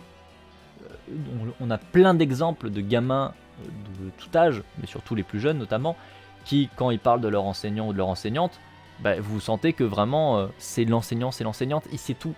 Limite il sait même plus que papa et maman, tu vois, c'est la personne qui sait. Et donc si à un moment donné cette personne qui sait te dit tu es stupide, bah, c'est qu'elle a forcément raison. Et ça tu vas l'intégrer, et ça va conditionner ton comportement et ta propre valeur envers toi-même, ton estime de toi, et ainsi de suite. Et ça c'est très important de le mettre en avant, parce que c'est ce qu'ils font avec leurs petits paragraphes, hein. Ils taclent jamais directement, ils te mettent jamais, enfin, quoique si, ils ont déjà mis des tirs directs. Mais il y a quand même souvent des petits tacles un peu subtils, un petit paragraphe qui dit « Oh, on pourrait croire, si tout était beau et patati, que ça fonctionnerait comme ça. » Mais bon, voilà, n'est-ce pas? Bon, je continue quand même la lecture. Nous ne nous arrêterons pas à de telles interprétations. Elles trouvent ici leurs limites puisque les étiquetages sont distribués de façon arbitraire. Les enfants étiquetés de façon interne auraient donc aussi bien pu être étiquetés de façon externe, et inversement. C'est donc bien l'étiquetage en tant que tel qui incite les élèves à faire preuve de courage, et non d'hypothétiques prédispositions personnelles qu'ils auraient pu découvrir en eux-mêmes. D'ailleurs, ces étiquetages sont tout aussi efficaces lorsque l'on pratique auprès des adultes, n'attendant pas l'expérimentateur qu'ils aident à les découvrir leur personnalité. Un exemple parmi d'autres, l'étiquetage en rue. Donc là, ils remettent évidemment ce que je vous disais, et notamment le fait que, ça c'est vrai que je ne vous l'ai pas forcément dit, tout à l'heure j'ai un peu taclé Blanquer, mais vous avez notamment cette vision dans l'éducation nationale qu'au final les enseignants, l'éducation nationale va mettre en avant des traits qui vous sont prédisposés en fait. Vous êtes naturellement incliné à faire de l'altruisme et compagnie par exemple. Et c'est notamment avec des gens comme ça que vous allez avoir des thèses qui vont défendre les idées absurdes du genre l'homme est un loup pour l'homme, ce genre de bêtises. alors qu'on sait très bien que c'est une question d'éducation. À l'heure actuelle, vous avez un ouvrage qui est super intéressant, qui est Le coût de la virilité, je crois. Attendez, je vais chercher le titre. Je crois que c'est Le coût de la virilité, et qui montre en fait que concrètement, les hommes, les mascus quoi, coûtent vachement cher à la société à cause de leurs actions qui sont dues à leur éducation, et que c'est pas le cas avec les femmes, parce qu'on les éduque pas de la même manière. Et donc on voit bien que c'est pas des traits qui sont issus du naturel, qui sont faits parce que les hommes naturellement sont plus cons et vont aller faire des trucs plus casse-cou et compagnie. Non, c'est une question d'éducation en fait. Si à un moment donné tu apprends aux gens à faire tel ou tel truc, ils vont le reproduire en fait. Et si tu apprends notamment aux mecs, c'est ça, c'est le coup de la virilité de Lucille Pétavin. Je savais bien que c'était ça. Si vous apprenez aux hommes depuis leur plus tendre enfance en cours, écoute, un homme ça pleure pas, un homme ça va tester les trucs, un homme ça accepte les défis et patati, vous vous retrouvez avec des adultes qui vont faire des trucs complètement cons, du genre aller se jeter dans des endroits où ils auraient pas dû se jeter, faire un plat, potentiellement avoir des conséquences physiques bien plus graves, faire des courses, faire plein de trucs stupides comme ça.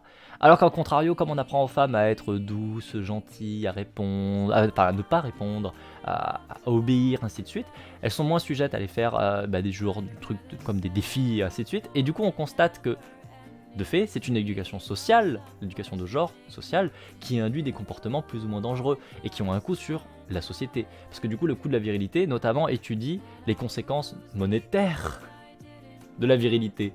Et on constate que notamment, les hommes coûtent vachement plus cher, ne serait-ce que à cause, par exemple, des accidents. Parce que du coup, vous avez l'accident, qui peuvent avoir déjà des dégâts matériels et compagnie forts, très forts, les soins à réaliser derrière, la désorganisation, notamment au niveau du travail, parce que si vous avez des personnes qui ont eu un accident, du coup ils peuvent pas venir travailler, ce genre de choses. Et en fait, vous avez plein de coûts qui vont être de plus en plus lourds et qui vont s'accumuler. Et tout ça qui est dû simplement à une putain d'éducation. Parce que notamment la virilité, c'est un étiquetage. C'est un putain d'étiquetage. Quand on dit à un gamin, à un garçon gamin, écoute, tu es un homme, tu pleures pas, c'est un étiquetage. Tu l'étiquettes. Tu lui mets que tu ne dois pas pleurer. Et tu lui mets ça comme trait de personnalité. Tu ne pleures pas. Alors que bien sûr que pleurer ça fait du bien. Enfin, à un moment donné, c'est pas pour rien si ça existe comme mécanisme physiologique. Enfin, c'est utile. Ne serait-ce que pour ça, c'est utile. Le côté pareil, un garçon, c'est dur, ça joue pas à la poupée, et ainsi de suite. Ce sont des étiquetages. Et qui n'ont aucun sens en vrai. Ça n'a aucun sens. Bref. Je continue. Vous vous promenez dans une rue de Paris, d'Avignon ou d'ailleurs. Devant vous, un inconnu perd un billet de banque. Que faites-vous? Évidemment, vous l'avertissez de sa perte. Pourquoi? Évidemment encore parce que vous êtes honnête. Parce que telle est votre nature, votre personnalité. Soit. La chute du billet est en quelque sorte un révélateur de ce que vous êtes au fond. Il ne nous viendrait même pas à l'idée, à l'esprit, d'établir un lien entre votre honnêteté et un épisode de votre vie pourtant très récent. Souvenez-vous, il y a moins de 10 minutes, un touriste ne vous a-t-il pas demandé son chemin? Et vous l'avez aidé comme l'aurait fait n'importe qui. Vous n'avez probablement même pas attaché de grande importance à ce qu'il a pu vous dire en vous quittant. J'ai eu de la chance de tomber sur quelqu'un de bien comme vous. Pourtant, il y a de fortes chances que ce soit cet étiquetage qui vous ait conduit à restituer l'argent perdu à son propriétaire. Une telle aventure n'a rien d'imaginaire. Elle est arrivée à des promeneurs de la bonne vieille ville d'Aix-en-Provence, Joule en 2003. Comment vous expliquer? Alors, Aix-en-Provence, c'est l'université dans laquelle j'étais, enfin c'est la ville dans laquelle j'étais avec mon université, et Joule, c'est un de mes enseignants, c'est un de mes anciens enseignants. Donc en fait, quand il vous dit ça, c'est parce qu'il a fait une expérience à Aix-en-Provence. Il a fait cette expérience-là à Aix-en-Provence. Je le ramasse et je pars en courant en criant « Chef !» Alors il y a beaucoup de gens qui partent avec en vrai. Un premier expérimentateur laissait choir devant des piétons solitaires un billet de banque d'un montant de 10 €. En présence d'un témoin, en l'occurrence d'un second expérimentateur promenant son chien, tous, sans la moindre exception, 100% donc, se montrent d'une parfaite et rassurante honnêteté. Rien de tel lorsque la scène se passe sans témoin. Dans ce cas, l'honnêteté ne fait que 30%. Voilà. Il y a quelqu'un, vous voyez quelqu'un qui vous regarde alors que vous voyez, vous, un billet tomber, vous rendez le billet.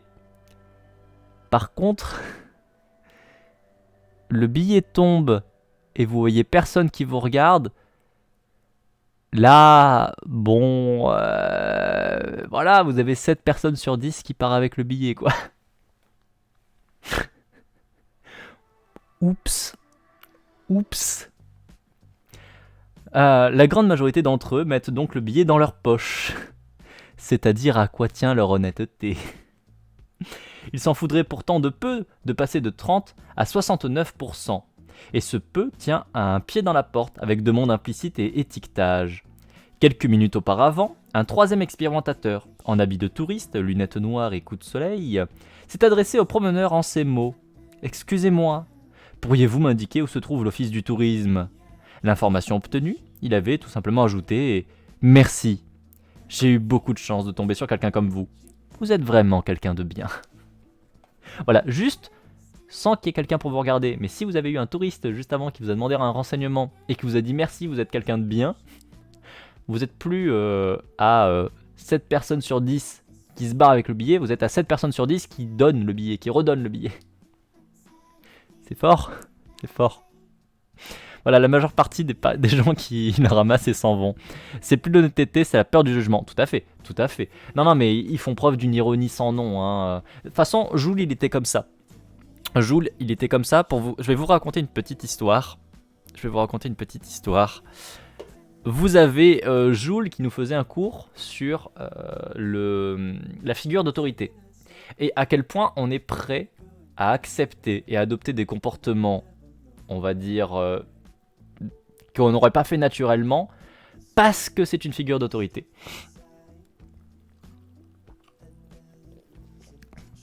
Ce cours-là, il nous dit donc ça, et il nous dit, est-ce que vous avez acheté, enfin, non pas dans ce cours-là, il nous dit, levez le bras, les élèves qui ont acheté le petit traité de manipulation.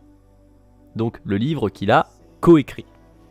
Tu as à peu près, je dirais, 90% des élèves qui ont levé le bras. Donc à peu près 400-450 élèves sur 500 dans l'amphithéâtre qui lèvent le bras. Et il nous regarde et il nous dit, bah ça c'est la figure d'autorité. On parle bien du fait d'avoir acheté, hein, pas d'avoir récupéré d'une manière ou d'une autre le livre. On parle bien d'acheter. Hein. T'as à peu près la même proportion de gens qui gardent le bras levé. Il fait, bah c'est simple. Pourquoi est-ce que vous avez acheté ce livre alors qu'il existe Internet, qu'il existe des bibliothèques, qu'il existe des systèmes de prêt de livres entre anciens étudiants et nouveaux étudiants. Pourquoi ? Parce que je suis une figure d'autorité, parce que je suis un enseignant, parce que je vous ai dit d'acheter un bouquin à 70€, vous êtes allé acheter un bouquin à 70€.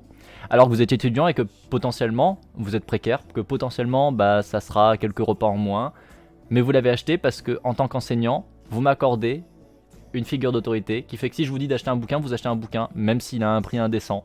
Et même si tout le contenu du bouquin, je vais vous l'expliquer par A plus B tout au long de l'année, et que du coup, techniquement, vous n'avez pas besoin du livre, puisque ça va être toutes les slides de diapositives que je vais vous passer, et tout ce que je vais vous apprendre. Pourtant, en grande majorité, vous avez acheté mon livre. Voilà. Ça, c'est ce qu'on appelle respecter la figure d'autorité. Et toi, t'es là, tu sais, dans ton amphi, en train de l'écouter, et tu te dis, pisse de...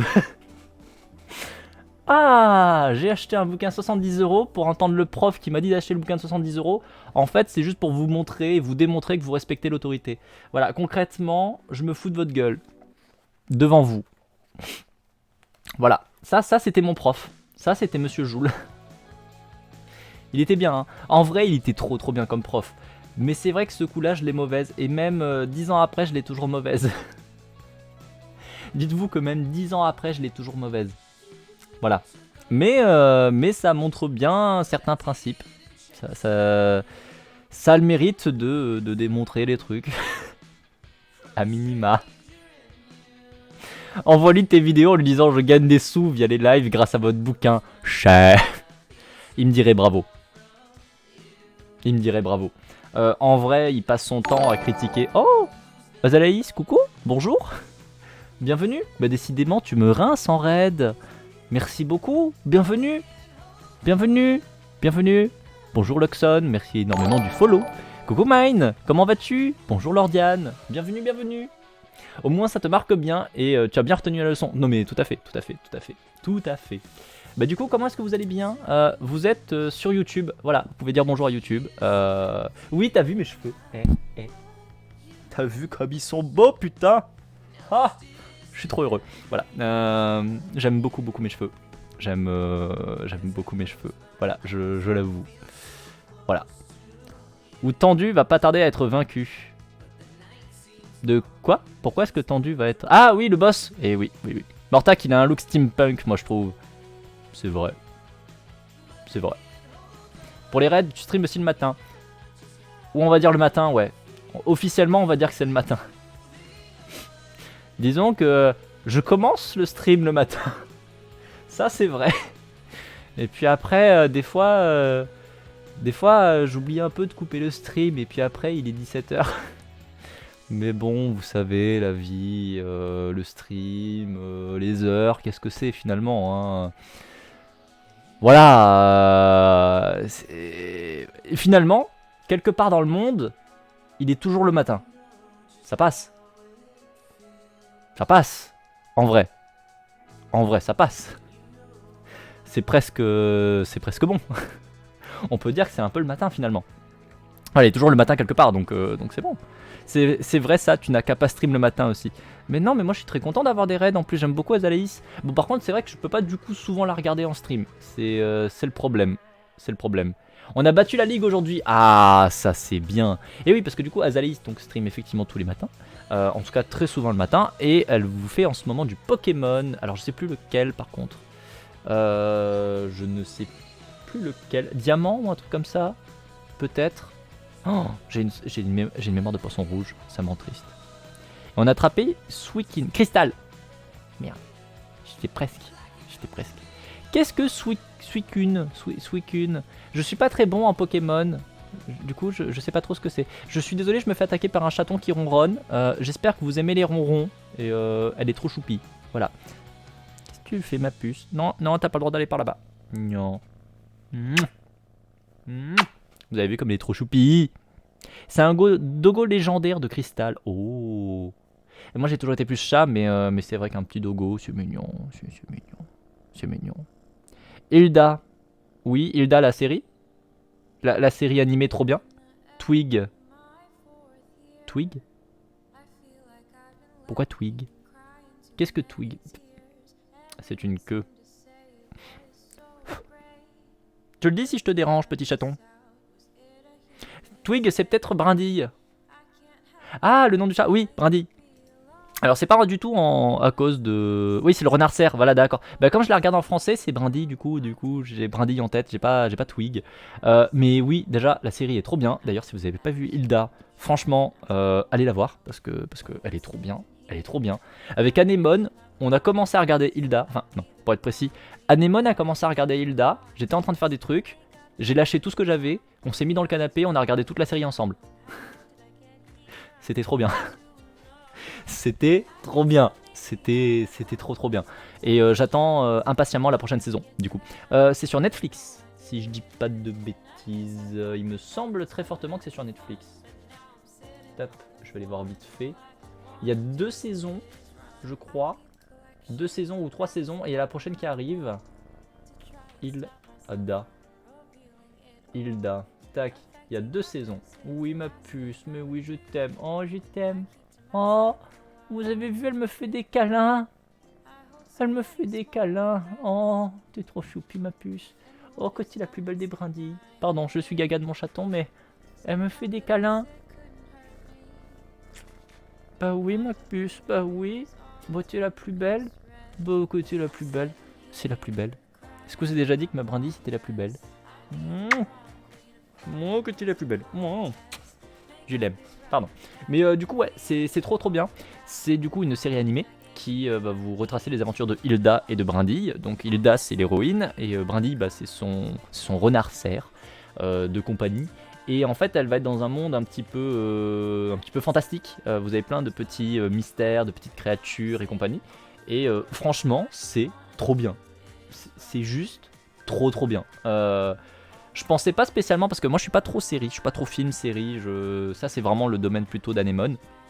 Moi c'est pas trop ce que j'en regarde de temps en temps, mais c'est vrai que je suis pas le plus porté là-dessus. Et franchement elle m'a mis une claque, elle est trop bien. J'ai vraiment trouvé que c'était trop bien. C'était super agréable, c'était super frais, ça se regarde mais tout seul, vraiment. Tu te prends pas la tête, tu te poses, tu regardes et tu kiffes quoi. C'est tellement bien, c'est tellement bien, c'est tellement bien. Du coup, pensez à aller regarder Hilda. Du coup, pour vous expliquer un petit peu, pour ceux du raid, donc du coup j'espère que vous avez passé un bon moment avec Azalaïs, je n'en doute d'ailleurs même pas, c'était sûrement un très bon moment. Ici vous êtes sur un live de lecture de sciences sociales, donc vous avez YouTube qui vous regarde, parce que nous sommes en train de faire une VOD en même temps, donc là si vous dites bonjour, YouTube vous voit. Bon, YouTube peut pas vous dire bonjour, parce que du coup, même si YouTube vous voit, en fait, YouTube il est dans le futur, donc ils peuvent pas vous envoyer un bonjour du... Enfin bref, on s'est compris. Mais du coup, nous sommes en train de faire un petit traité de manipulation à l'usage des honnêtes gens, qui a notamment été coécrit par un de mes anciens enseignants. Et c'est très simple, en fait, c'est un bouquin de sciences sociales qui vous explique tout ce qui peut manipuler, tout ce qui peut conditionner votre comportement et donc pousser à un comportement attendu. Pour notamment vous en protéger. Le but du jeu, évidemment, c'est pas d'aller manipuler votre prochain, c'est de donner un regard critique sur comment est-ce que ça marche et du coup comment est-ce que on peut éventuellement s'en protéger un petit peu, notamment des techniques commerciales ou d'autres trucs plus discutables de personnes, on va dire, mal intentionnées.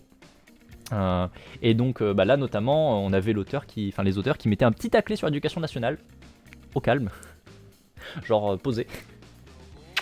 Parce qu'ils sont très, comment dire, ils sont très ironiques, ils sont forts dans l'ironie, ils sont très forts dans l'ironie, ils aiment bien mettre des petits taclés un peu gratuits, enfin, non c'est pas gratuit, c'est mérité.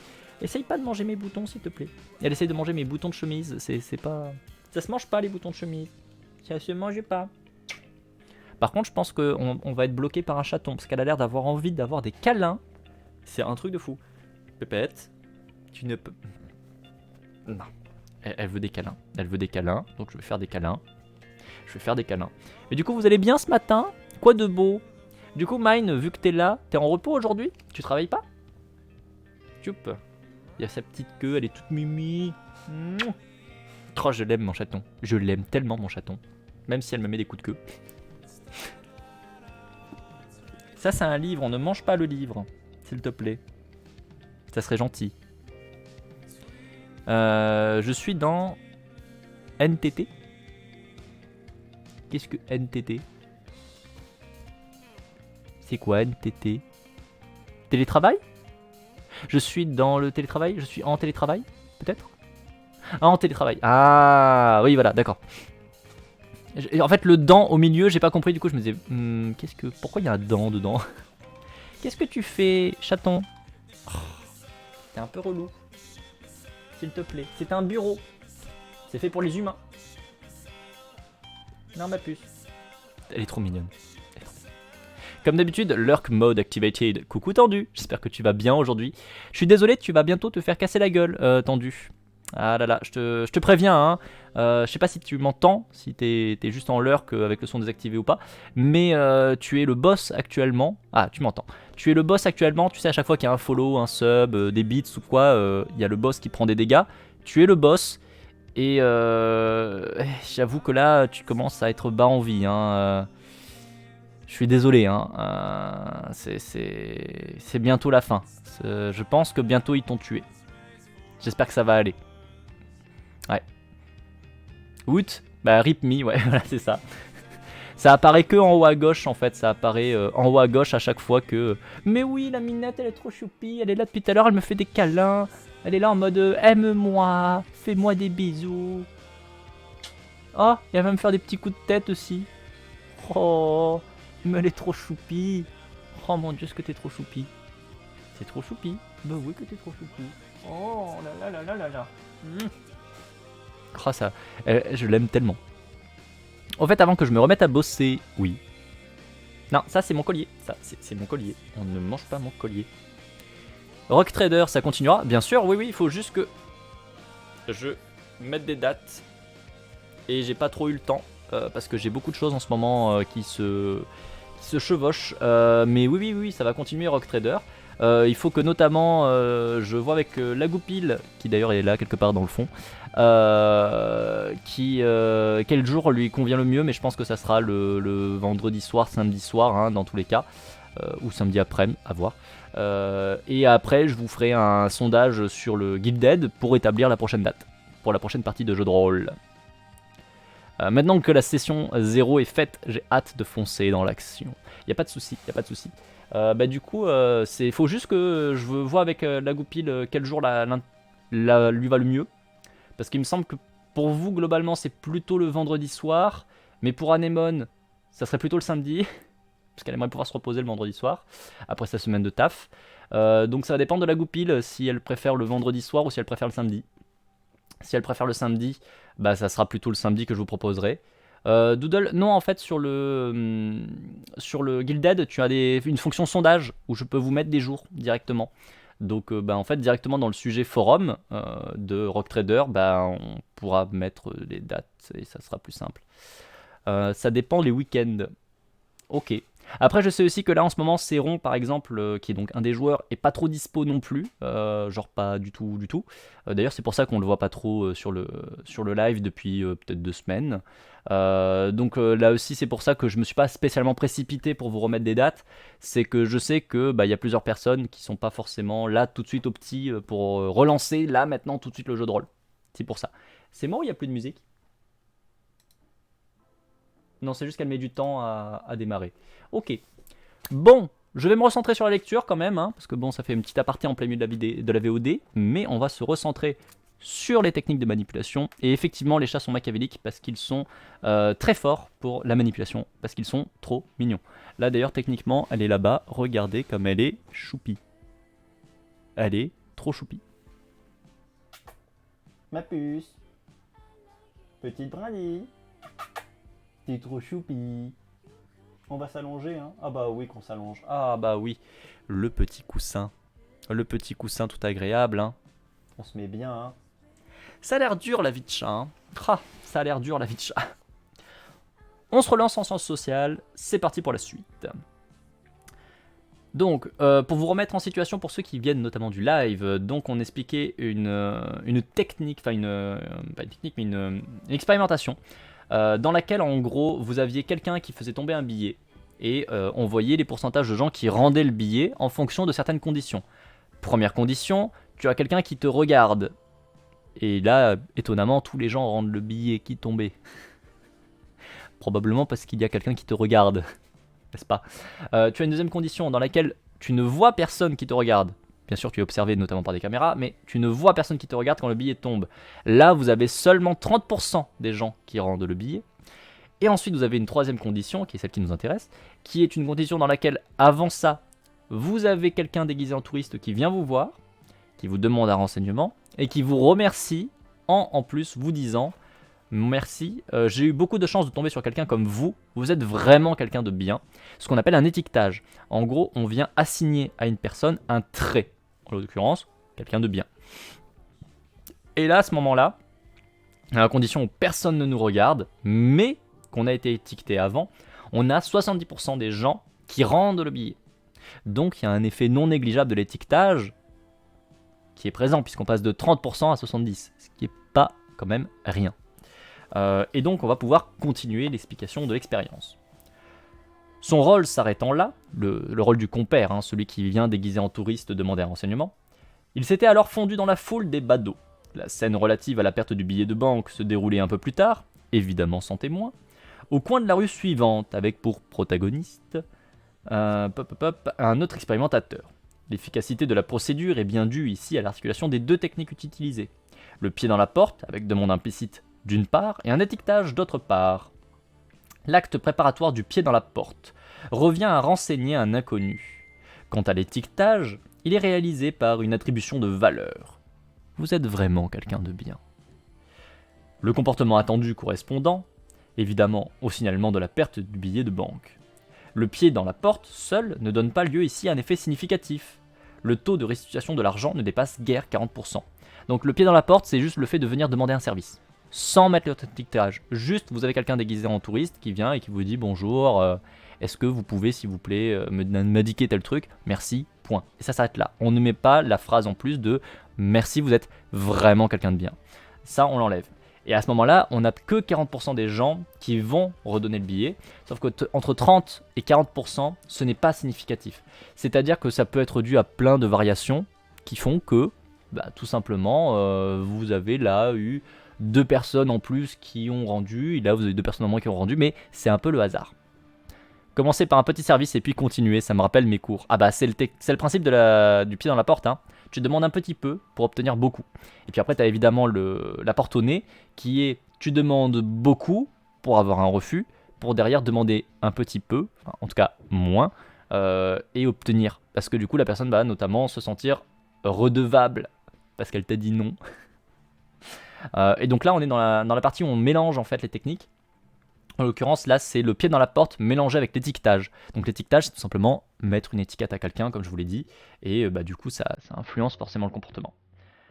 La raison est simple. L'acte préparatoire choisi n'était pas, en tant que tel, assez coûteux. De fait, sa réalisation ne prenait en tout et pour tout que quelques secondes. C'est très simple. Il faut prendre la première rue à droite. Qu'on ne s'y méprenne point. Il s'agissait là d'un choix correspondant à des objectifs de recherche totalement assumés. D'ailleurs, en augmentant son coût, Joule a obtenu, dans une autre recherche conçue sur le même principe, un taux de restitution avoisinant la barre des 70%. Dans cette nouvelle recherche, Joule, Tamboni et Tafani, en 2000, le soi-disant touriste demandait, en outre, à la personne ayant bien voulu le renseigner, qu'elle fasse un détour d'une centaine de mètres pour mieux lui indiquer la direction. Donc là, en fait, ils vous mettent en avant le fait que, en soi, une des raisons pour laquelle, potentiellement, ce n'est pas significatif, le pied dans la porte seul, c'est parce que l'acte demandé est faible. Et comme l'acte demandé est faible, en fait, la personne est peu engagée. Comme elle est peu engagée, et en fait, elle va être peu soumise à, derrière, faire l'action de, justement, rendre le billet. Parce qu'elle est peu engagée dans le processus. Mais ils vous répondent en vous disant, mais c'est voulu, en fait. C'est voulu. Là, c'est justement pour tester l'effet de l'étiquetage, en plus, notamment d'un pied dans la porte faible. Par contre, ils ont fait une autre expérience, où par contre, le pied dans la porte était avec un coût beaucoup plus élevé, en l'occurrence se déplacer sur une centaine de mètres, amener la personne à un endroit, ce qui évidemment est beaucoup plus coûteux que juste répondre là, tu prends la rue et tu vas à droite, puis c'est fini. Et là par contre vous avez un effet qui est beaucoup plus fort du pied dans la porte, et on voit qu'on monte de nouveau sur les 70% de restitution du billet, dans ce cas-là, ce qui est pas négligeable du tout. Pouf. Tout est donc d'une question de dosage, un dosage qui confère à l'acte préparatoire son caractère plus ou moins engageant. Une seule chose importe, que la personne puisse tisser un lien entre ce qu'elle a fait, aider quelqu'un à retrouver son chemin, et ce qu'elle est, quelqu'un de bien. L'étiquetage, par principe, favorise l'établissement de ce lien, mais on peut aussi bien jouer, et nous venons juste de le voir, sur le coup de l'entraide préalable. Il va sans dire qu'il est plus facile de se glisser dans la peau de quelqu'un de bien, après avoir indiqué où se trouve l'office du tourisme, et fait un détour pour aider un inconnu à s'y rendre, qu'après simplement lui avoir donné la même information sans se déplacer. Donc là, tout simplement, on revient encore un peu sur l'idée notamment de dissonance cognitive. Vous avez les actes qui doivent se conformer à vos pensées, vous avez les pensées qui doivent se conformer à vos actes. Si juste vous avez donné la réponse mais sans accompagner, vous n'avez pas de dissonance cognitive qui se met en place si derrière vous piquez le billet. Parce que vous n'êtes pas en train de vous dire « Attends, je l'ai accompagné et tout, donc ça montre quand même que je suis dans un processus où j'essaye de rendre service. » Non, tu as juste donné une réponse vite fait et puis tu t'en es battu les reins et tu as continué ton chemin. Par contre, si tu as fait le déplacement, tu as fait une action qui t'engage dans la vision que tu es quelqu'un de bien. Regarde, tu as accompagné la personne, tu l'as amené jusqu'à l'office du tourisme. Donc à un moment donné, si tu as fait une action coûteuse de l'emmener jusque là-bas, c'est que ce trait de personnalité est important pour toi. Donc si ce trait de personnalité est important pour toi, tu dois l'intégrer. Et donc c'est comme ça que tu vas être engagé dans le fait de nous rendre service derrière. Parce que tu as eu un acte coûtant qui fait que tu t'as obligé, du coup, à avoir une dissonance cognitive, parce que tu n'étais pas forcément en train de te dire que tu étais quelqu'un de bien, particulièrement bien, qui rendait service, mais tu as fait un acte coûtant de te déplacer, donc tu dois conformer tes pensées, tes idéaux, donc tu te dis que tu es quelqu'un de bien, et tu l'acceptes, tu l'intègres, et donc si tu vois quelqu'un qui laisse tomber son billet, tu lui rends service parce que tu es quelqu'un de bien. Voilà, tout simplement. C'est là où c'est super intéressant de voir que vraiment nos propres valeurs ne sont pas conditionnées par nos propres valeurs, elles sont conditionnées par nos actions, elles sont conditionnées par nos actes. Parce qu'on fait telle ou telle chose dans la vie de tous les jours, on pense de telle ou telle manière. Et c'est ça qui va faire qu'on est comment on pense être. Et ça, c'est super intéressant. Quels que soient les moyens mis en œuvre par l'expérimentateur pour aider le passant à tisser ce lien, celui-ci, une fois tissé, la théorie de l'engagement, à voir le chapitre 3, qu'on a donc déjà lu, permet de prédire une plus forte probabilité de restitution de l'argent perdu. Les résultats corroborent cette prédiction. Comment quelqu'un de bien pourrait-il empocher l'argent qu'une pauvre âme vient de perdre devant lui ? La recherche précédente, Joule en 2003, n'a pas été choisie par hasard. Nous l'avons choisie pour montrer qu'une grande technique, comme le pied dans la porte, telle qu'elle peut être conjoncturellement pratiquée dans un contexte particulier, avec cet acte préparatoire-là, et pas un autre, demande quelquefois, pour être efficace, qu'on lui adjoint une technique additionnelle en guise de coup de pouce. Par exemple ici, un étiquetage. Là, un toucher. Ailleurs, un pied dans la bouche. Ailleurs encore, un « mais vous êtes libre d'eux », etc.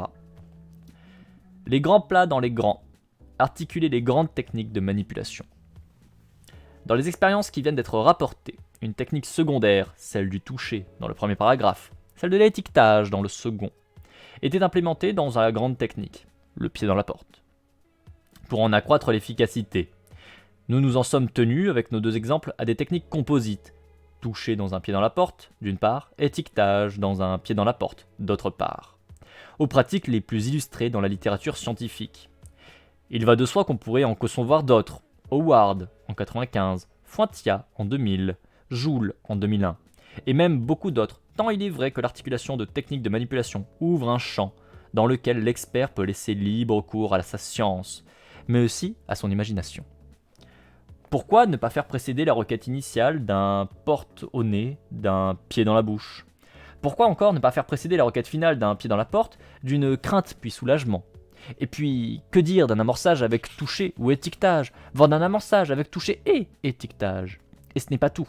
La même logique peut vous conduire non plus à concevoir une technique composite, insérant une technique secondaire dans une grande technique, mais à répéter plusieurs fois une grande technique, à enchaîner 2, 3 de ces grandes techniques, voire encore à enchaîner 2 ou 3 techniques composites.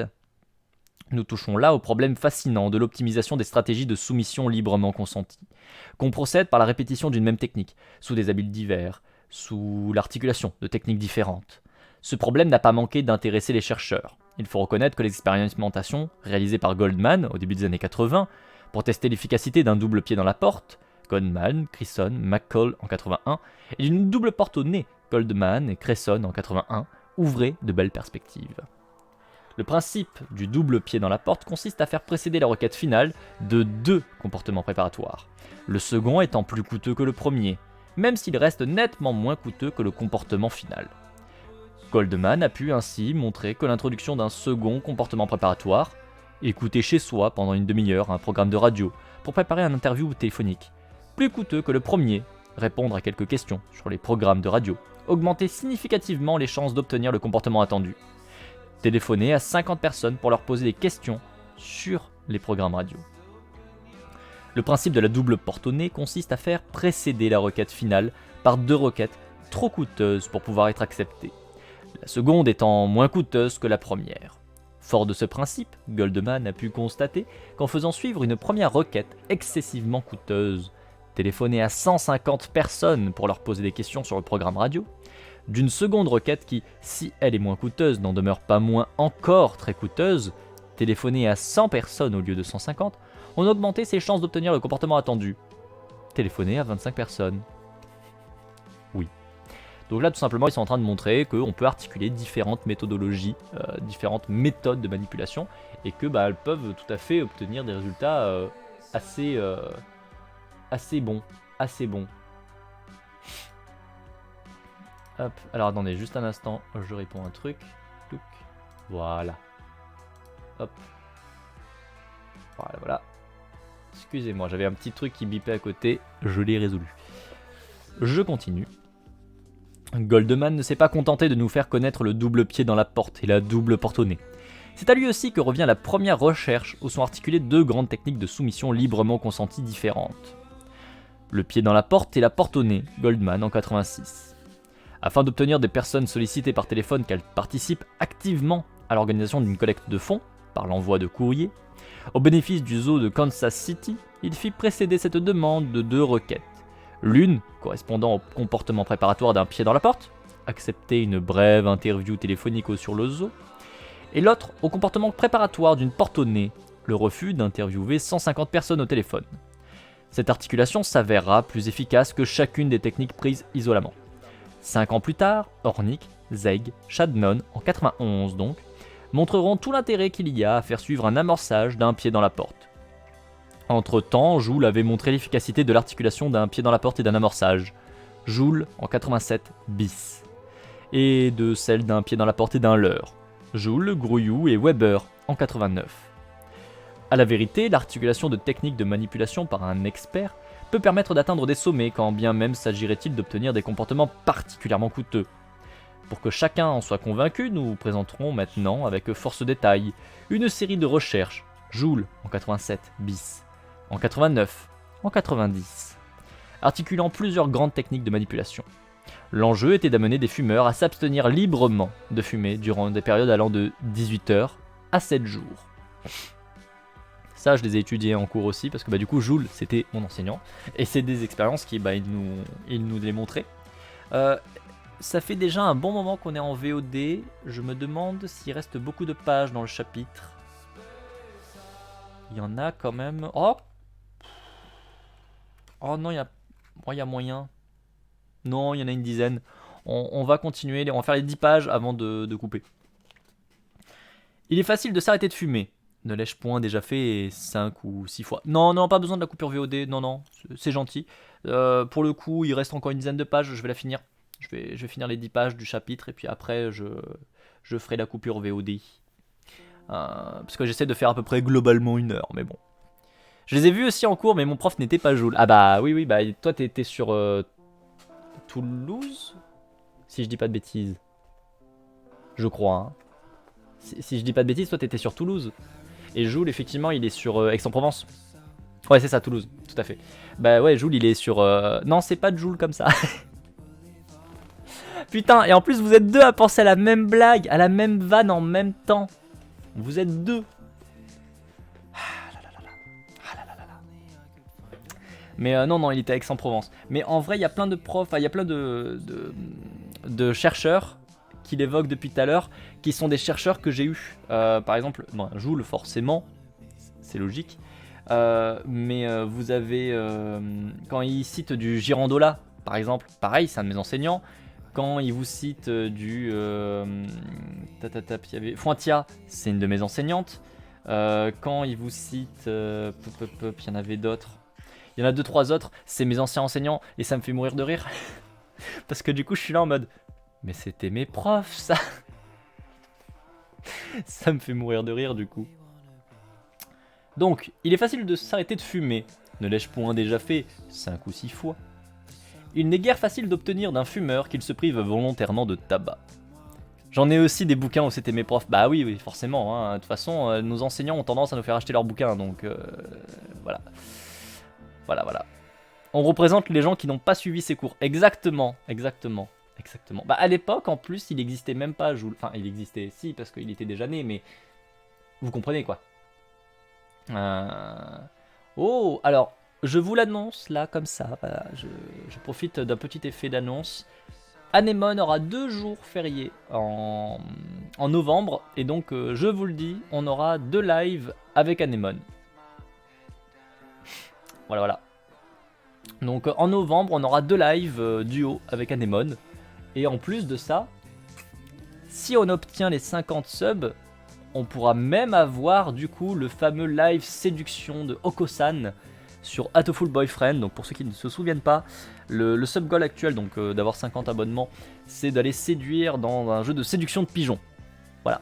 J'espère que vous êtes heureux de le savoir, c'est un truc incroyable. C'est que voilà, on a un jeu de séduction de pigeons qui est de grande qualité, de très très grande qualité. En vrai, il est trop bien. Je tiens à le préciser. En vrai, le jeu est vraiment bien. Mais du coup, voilà, le sub goal, c'est d'aller séduire, en l'occurrence, un des protagonistes qui est Oko-san, un pigeon d'une très très grande qualité. J'ai envie d'y jouer maintenant. Alors sache que sur la vidéo, sur la chaîne YouTube, tu as des rediffusions. Tu as des rediffusions du coup du premier live, parce qu'à la base, on avait fait un premier sub goal à 50 qui était de justement, on va faire le jeu de séduction de pigeons. Et du coup, on a fait le sub-goal, donc on a joué au jeu de séduction de pigeons, et en fait, il était vraiment bien. Et comme évidemment, 50 subs, c'est pas du tout la moyenne que j'ai, généralement, voilà, je suis autour des 30 dans ces eaux-là. On a remis un sub-goal à 50 pour continuer le jeu, parce qu'en vrai, c'était à mourir de rire. Le jeu est trop bien parce que c'est présenté comme un jeu de séduction de pigeons, sauf qu'en fait, c'est beaucoup plus profond. C'est un peu comme un... merde, comment il s'appelle? Ah, Doki Doki Literature Club. C'est un jeu où en fait t'as l'impression que c'est juste un jeu à la con, et en fait quand tu joues à ça, tu te rends compte que c'est pas du tout un jeu à la con, et que le jeu il te parle, et que le jeu il te dit des trucs, et qu'il va se passer plein de trucs, et c'était intense. C'était intense. Mais c'était bien. En vrai il était bien. Il était pas mal. On peut offrir des subs pour ne pas faire ce jeu? Non, c'est pas le but. En vrai il est bien. Je sais que toi tu dis ça en rigolant, hein, mais en vrai il est vraiment bien. Il est vraiment bien. J'ai été moi-même étonné, hein, parce que je pensais vraiment que c'était un jeu de séduction de pigeons à la con. C'était vraiment parti en mode on va faire un sub-goal troll, et au final le jeu il est bien. Au final le jeu il est bien. Il est vraiment bien. Comme quoi, hein, des fois on est surpris. On est surpris par la scène vidéoludique. J'ai eu des bouquins où j'ai rencontré les profs après les avoir lus. Oui, ça arrive aussi. Bah, Fointia, j'ai lu ses bouquins avant de la rencontrer. Du coup. C'est pour le coup, je l'ai eu en dernière année de master. Ouais, c'est ça, je l'ai eu en dernière année de master. Et du coup, bah, j'avais étudié ses bouquins alors qu'elle est arrivée à Aix-en-Provence la dernière année. Et enfin, ma dernière année de master. Et du coup, j'étais là en mode, mais je vous connais, vous. Mais je vous connais, vous. Et d'ailleurs, je vais être un peu méchant, enfin un peu méchant, je vais être un peu réaliste. C'est pas parce que vous êtes un bon ou une bonne chercheuse que vous êtes un bon pédagogue ou une bonne pédagogue, hein. Voilà. Je n'en dirai pas plus. Mais il y a des gens, c'est bien quand ils font de la recherche, c'est moins bien quand ils doivent enseigner. Par contre, Jules, par exemple, c'est une tuerie. En enseignement, il est excellent. C'est vraiment, il était trop bien. Il était trop bien. Bref, je continue ma lecture, je me recentre. Il n'est guère facile d'obtenir d'un fumeur qu'il se prive volontairement de tabac. Peut-être parviendra-t-on à obtenir qu'il s'abstienne de fumer durant une réunion de famille, ou qu'il aille fumer dehors. L'enseignement, c'est un métier. Alors oui, mais le problème, c'est que c'est censé être leur métier eux aussi. Ils sont enseignants, chercheurs. Le problème, c'est qu'on leur donne pas forcément des cours de pédagogie, ou de formation de pédagogie, ou t'en as certains qui n'en ont rien à péter. Et notamment au niveau des enseignements supérieurs. Quand tu es en master, tu vas avoir des enseignements qui sont faits par des professionnels, des chercheurs. Et c'est vrai que des fois, c'est compliqué, hein. C'est compliqué. Je vous avoue que c'est très compliqué. Parce que du coup, ouais, c'est... Ils sont gentils. On va dire ça comme ça, ils sont gentils. Il n'est guère facile donc, tatatap, ça je l'ai lu. Peut-être parviendra-t-on à obtenir un, je l'ai lu. Mais si vous demandez de but en blanc à un fumeur s'il accepterait de suspendre sa consommation de tabac durant toute une soirée, il est peu probable qu'il accède à votre demande. Pour en avoir le cœur net, nous nous sommes livrés à un petit manège. Nous nous sommes promenés sur le campus universitaire d'Aix-en-Provence afin de repérer les étudiants seuls en train de fumer. Prétextant réaliser une enquête sur la consommation du tabac des étudiants, nous leur avons demandé de bien vouloir nous renseigner sur leur consommation quotidienne. À tous ceux qui nous disent fumer au moins 15 cigarettes par jour, nous avons demandé, requête finale, s'ils accepteraient de participer à une expérience rémunérée de 7 €, portant sur la concentration des fumeurs, mais nécessitant de leur part une privation de tabac de 18 heures, du jour J, 6 heures de l'après-midi, au lendemain matin. 12,5% seulement acceptent, c'est la condition contrôle.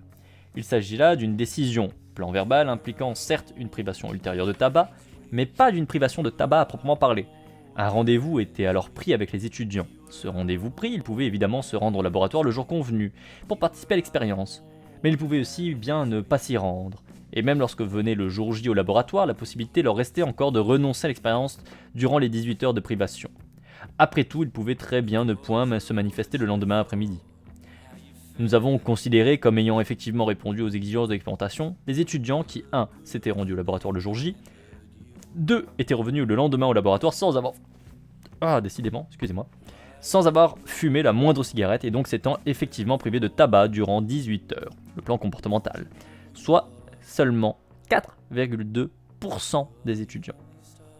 Ces données, 12,5% sur le plan verbal, 4,2% sur le plan comportemental, doivent être gardées en mémoire pour pouvoir juger de l'efficacité des procédures qui vont être mises en œuvre. Tu disais, c'est Zaouch Goudron que j'avais cité à Bâle dans un de mes mémoires et que j'avais eu en cours après, et elle était trop bien. Ah, ça c'est cool. Ça c'est cool quand tes enseignants sont vraiment de qualité, c'est le feu, c'est le feu. Je veux dire que c'est un métier à part enseigner et que ça a été un problème très longtemps que la formation des profs ne contienne pas de pédagogie, mais seulement une formation académique dans la matière à enseigner. Ouais, ça c'est clair. Ça, encore une fois, tu as des enseignants qui vont avoir des inclinaisons naturelles à faire des trucs de ouf, ou qui vont aller faire des formations, qui vont aller voir et apprendre et comprendre que c'est que de faire la pédagogie et d'enseigner. Mais t'en as plein de chercheurs et ça peut se comprendre parce qu'ils manquent de temps. En vrai, quand tu fais de la recherche, tu manques de temps tout le temps. T'es tout le temps en train de courir partout, t'alignes les heures et ça n'arrête jamais. Et en vrai, c'est difficile. Hein. C'est difficile de pouvoir placer à un moment donné le fait d'aller faire une formation, le fait d'aller apprendre à faire de la pédagogie. Si tu le fais pas de base avant de te lancer dans tout ça, c'est compliqué. Et même en général, t'as pas vraiment de moment de base où le faire. Parce que par exemple, tu vas devenir enseignant-chercheur en faisant notamment un doctorat qui va être avec de l'enseignement.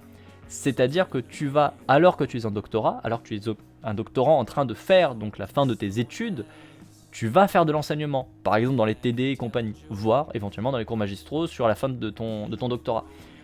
Et t'as pas le temps, t'as juste pas le temps entre les cours que tu dois faire, les cours que tu dois préparer, les cours que tu dois dispendre, les cours que tu vas recevoir, les recherches que tu vas faire à côté, enfin, il y a des trucs qui sont super compliqués.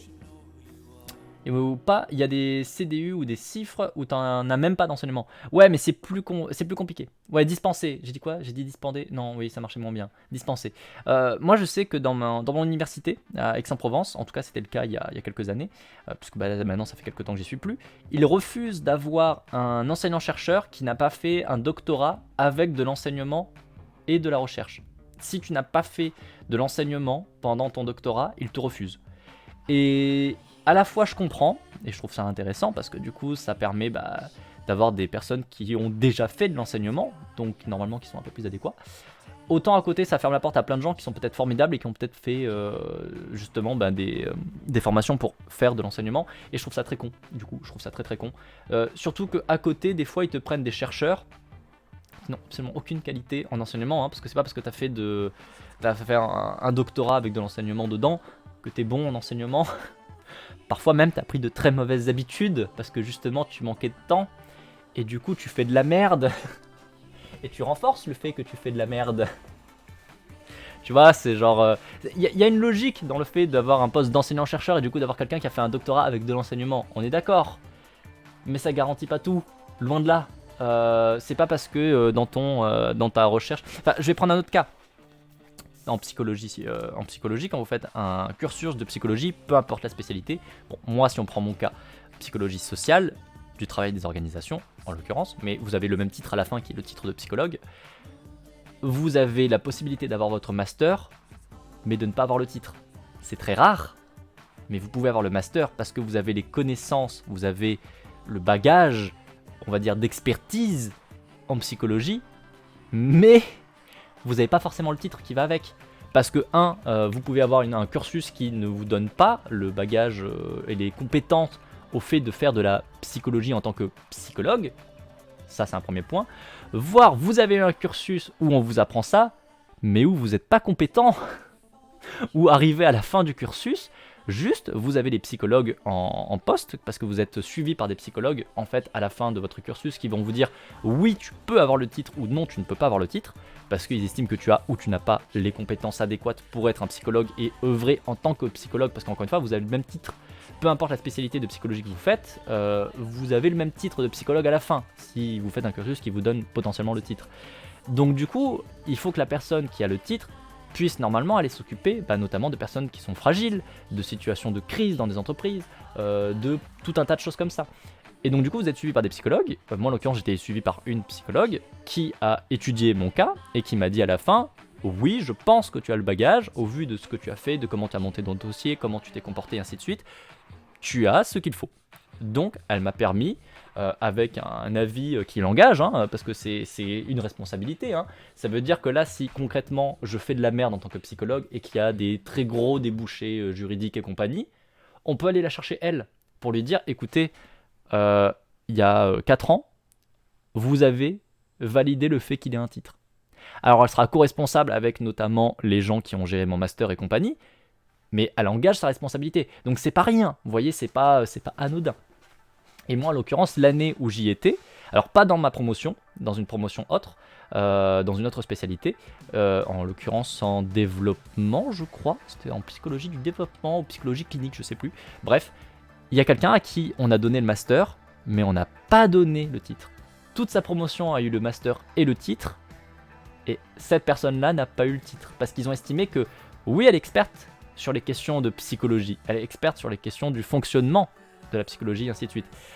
Par contre, elle n'est pas experte et elle n'est pas compétente pour être une psychologue, parce qu'elle n'est pas compétente pour recevoir des personnes en fragilité et compagnie, et pour pouvoir prendre les pincettes qu'il faut pouvoir prendre. Et ça, c'est super fort en fait. Faut bien se dire que du coup, vous avez une promotion de à peu près 20 élèves, vous en avez 19 qui ont le titre, et vous avez une personne qui n'a pas le titre. C'est quand même, moralement notamment, c'est un peu violent, hein, et puis ça vous ferme des portes, hein, c'est pas anodin, quoi. Ils sont plus pertinents à Aix qu'à Toulouse, apparemment. C'est pas ce que je dirais. Ce n'est pas ce que je dirais. Je dirais que sur certains coups, ils sont un peu plus finaux, mais il y a d'autres coups, c'est pas le cas du tout, parce qu'il y a plein de billets. Il y a plein de billets. Typiquement, vous avez un gros problème avec ma promotion, je trouve. C'est que dès le début du master qu'on a fait, vous avez à peu près la moitié des élèves qui ont dit « Non mais le titre de psychologue, on s'en fout en fait. Nous, on veut juste faire des thunes. » Il y en a un notamment qui m'a dit, et qui a dit à d'autres personnes, au calme, un truc qui était, je trouve, assez horrible. « Moi, je m'en fous de faire la discrimination et compagnie. Moi, je veux faire du recrutement. Le titre de psychologue social du travail d'organisation, ça me permet de pouvoir faire du recrutement tranquille, d'être bien payé. Moi, tant que je touche mes thunes, je m'en fous. Le client, il veut pas de blague, il veut pas de ceci, pas de cela. Eh ben ok, je m'en fous. » Et toi, t'es là et tu te dis, attends, cette personne-là a son titre de psychologue. Cette personne-là est dans les putains de fichiers Adélie et elle est reconnue comme psychologue. Cette personne qui te sort ça. Tu vois, et t'es là et tu fais mais on a un code de déontologie en psychologie. Enfin, les psychologues quand même, enfin il y a de l'éthique. C'est pas censé être des connards qui en ont rien à péter et qui sont en mode vas-y, moi le racisme et tout, je m'en bats les reins. Parce que lui, son explication c'est moi je me sens bien dans mes bottes parce que moi je suis pas raciste. Et de toute façon, dans tous les cas, si je lui propose des clients racisés, eh ben il voudra pas. Donc autant ne pas me mettre mal avec mon client et lui proposer que des candidats blancs. Tu fais waouh, hein, putain, ça va les chaussures, hein, tu rentres bien dedans, y a pas de souci. Cool. Bisous paramédic, passe une très bonne journée, j'espère que tu as passé un bon moment avec nous. Si tu veux voir la suite, tu auras évidemment les rediffs qui sont sur YouTube, ou si tu veux voir le début, il y a les rediffs qui sont sur YouTube. En tout cas, j'espère que tu as passé un bon moment. En vrai, je pense que je vais couper la VOD ici parce qu'elle commence à être longue, elle commence à être très longue, ça fait déjà 2 heures, donc on va arrêter la VOD par ici. Donc petite fougère de YouTube, on se dit au revoir, à très bientôt, et on fera bien sûr la suite en VOD évidemment. Des bisous petite fougère de YouTube, ciao ciao ciao.